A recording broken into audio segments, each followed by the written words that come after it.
Hello po mga ping-pongers, magandang araw po sa ating lahat. Another day, another racket setup na naman po.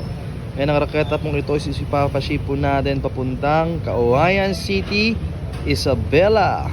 Napakastig ng setup na ito guys dahil ang blade niya is itong Yinhe T1S. Napakagandang blade guys. Kung speed ang hanap mo, talagang hindi magpapahuli ang Yinhe T1S. And ang red rubber niya naman po is ito pong Yinhe Maxtense Moon. And ang kanyang black rubber is ito pong Yinhe Mars.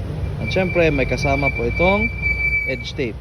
Sa nag-order po nito ma'am, thank you so much for trusting Ping Pong Polamalok to set up your table tennis racket. And ipapaship po naman ito today.